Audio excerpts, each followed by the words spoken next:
ngobrol-ngobrol tentang demokrasi kita. Mohon maaf saya tidak bisa mendengarkan yang sudah disampaikan, mungkin nanti sedikit ada pengulangan atau apa. Saya baru bisa gabung. Ini baru subuh di sini. Baik, hanya 2 bulan saya di Indonesia pada saat COVID ya, merasakan bagaimana sedikitnya dampak dari kebijakan pemerintah dan sikap masyarakat terhadap apa yang terjadi. Kemudian dari luar kita tentu saja kita ikuti selama 2021 ini bagaimana indikator-indikator demokrasi sebagiannya menurut saya relatif cukup baik, sebagiannya masih jauh dari yang diharapkan, ada yang turun dari tahun-tahun sebelumnya, ada yang naik dari tahun-tahun sebelumnya. Kalau kita baca, karena keilmuan saya tentang sejarah dan ilmu agama ya, saya tertarik dengan hal-hal yang berkaitan dengan kebebasan keyakinan, tapi khususnya dari sisi hak sipilnya. Dalam konteks COVID misalnya, sebagian masyarakat masih merasakan kebijakan pemerintah itu merestriksi, membatasi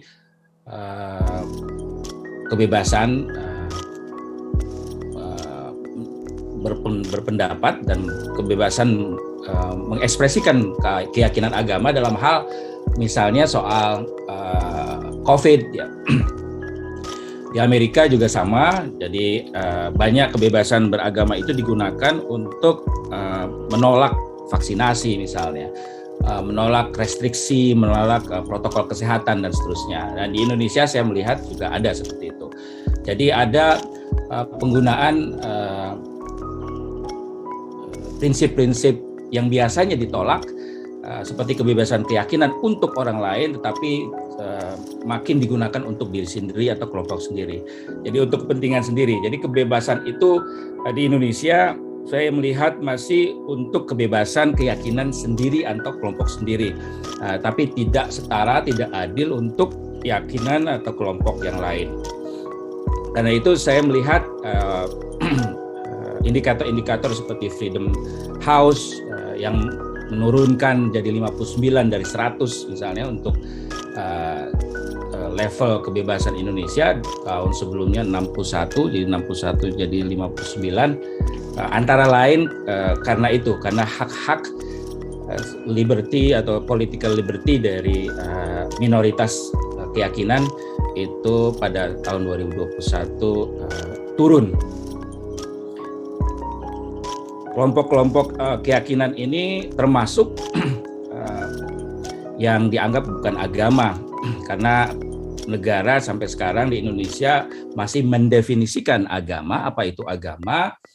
Bukan hanya mendefinisikan, tapi definisi itu punya implikasi sangat nyata di dalam kehidupan masyarakat. Jadi kalau meskipun tidak ada kata agama-agama resmi dalam konstitusi atau undang-undang, tapi peraturan-peraturan dan seterusnya selalu menyebut 6 agama resmi di Indonesia. Salah satu keunikan Indonesia memang ada official religions, agama yang resmi. Kita tahu termasuk Konghucu misalnya, dianggap sebagai sebuah perkembangan sejak Gus Dur ya. Sisi lain, 6 agama besar ini meskipun yang lain misalnya Yahudi atau Sikh ya yang ada di Indonesia juga, atau Bahai boleh eksis ya, tidak ilegal untuk hadir, tetapi karena tidak termasuk dari agama resmi, maka agama-agama yang tidak resmi itu tidak mendapatkan apapun dari pemerintah, jatah-jatah Kementerian Agama, dana untuk pendidikan, organisasi dan seterusnya. Jadi yang tidak agama masih mengalami diskriminasi.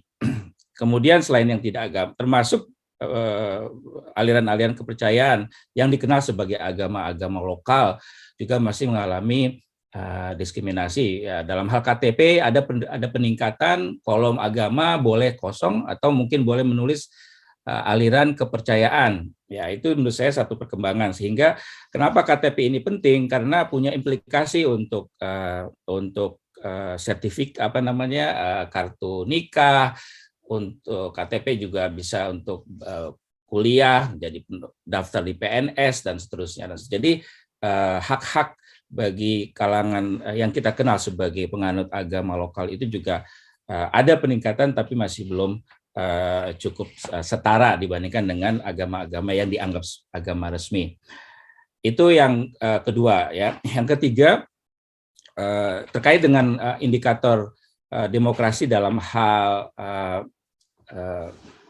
gender, ya, dan LGBT. Saya kira ini saya sebut LGBTQ karena kebebasan akademik mendiskusikannya saja sudah susah, ya.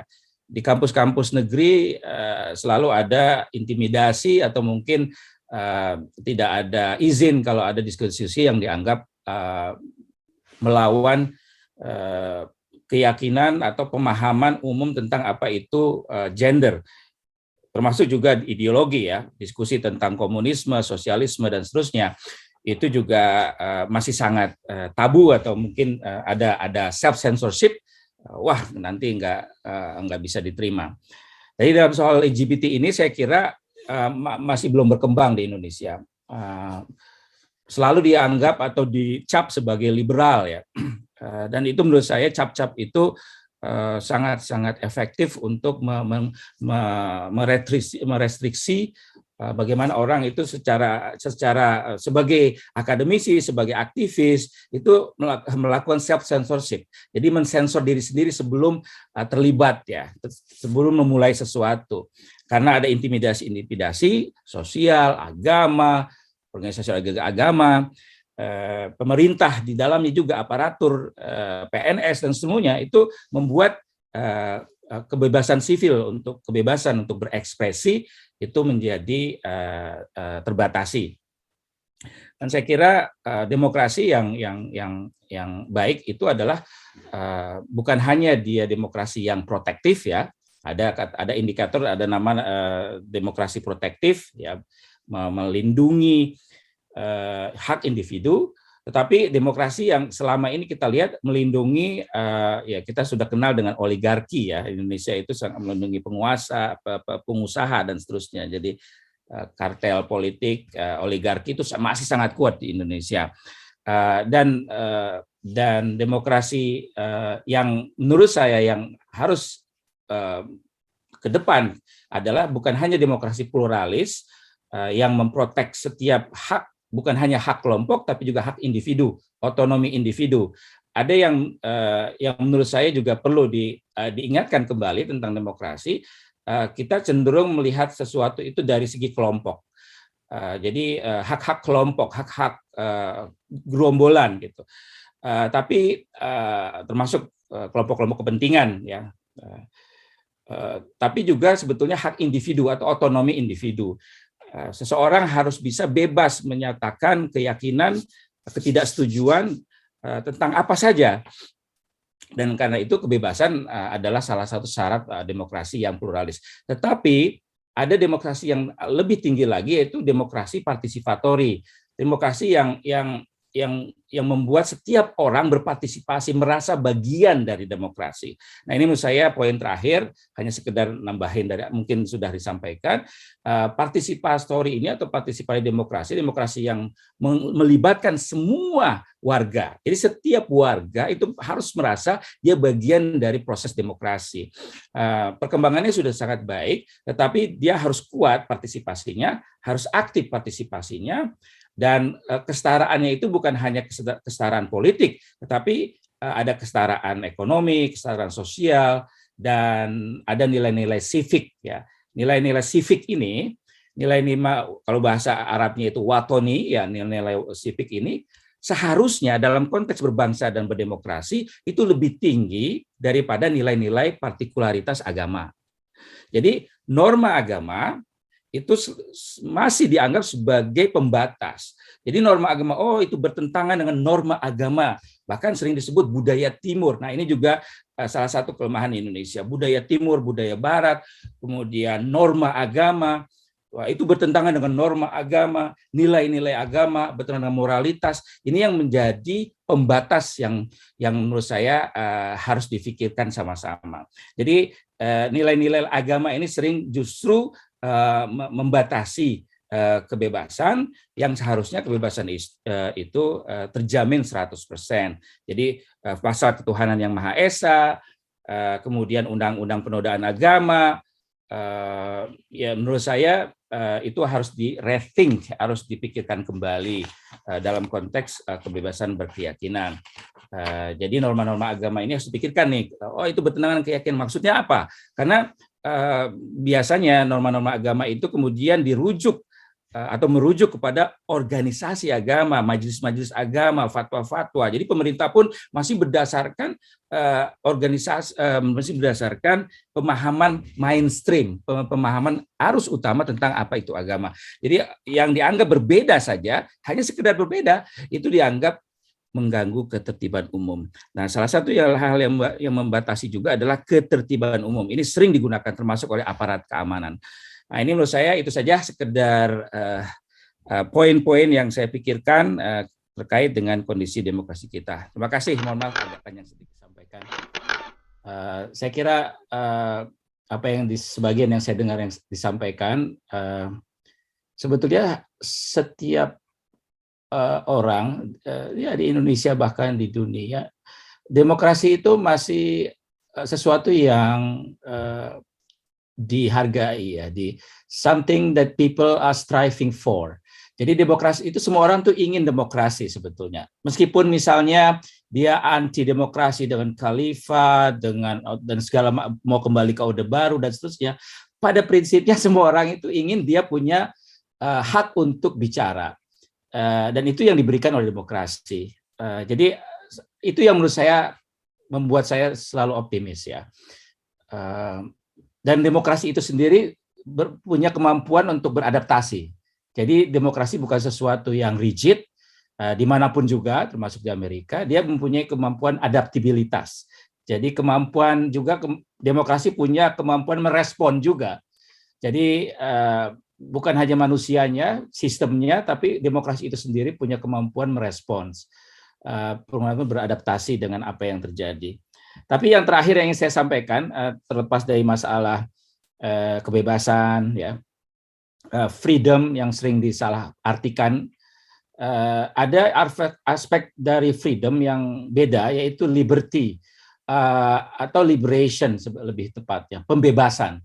Jadi bukan hanya sekedar kebebasan, tapi juga pembebasan. Ada proses. Ini yang menurut saya juga harus dilakukan, dan itu dikerjakan oleh Muhammadiyah ya, pembebasan ya. Proses-proses pratransformasi. Jadi bukan sekedar kita bebas melakukan sesuatu, meyakini sesuatu, tapi juga ada jihad pembebasan. Dan ini bagian yang sangat penting. Dan dari sini mudah-mudahan demokrasi akan terus merespon dirinya dan semakin baik dan semakin baik. Dan saya optimis Indonesia menjadi salah satu contoh atau model demokrasi yang bisa merespon itu. Yang terakhir, pemahaman salah satu yang perlu ya mungkin kita refleksikan adalah the habits of the hearts. The habits of the hearts itu kebiasaan-kebiasaan pikiran. Bagaimana kita melihat segala sesuatu, pikiran kita, rasa kita tadi disebutkan, semua kita itu harus ada pemahaman bahwa we are all in this together. Bahwa kita semua satu, ya we are all in this together gitu. Ada kebersamaan bahwa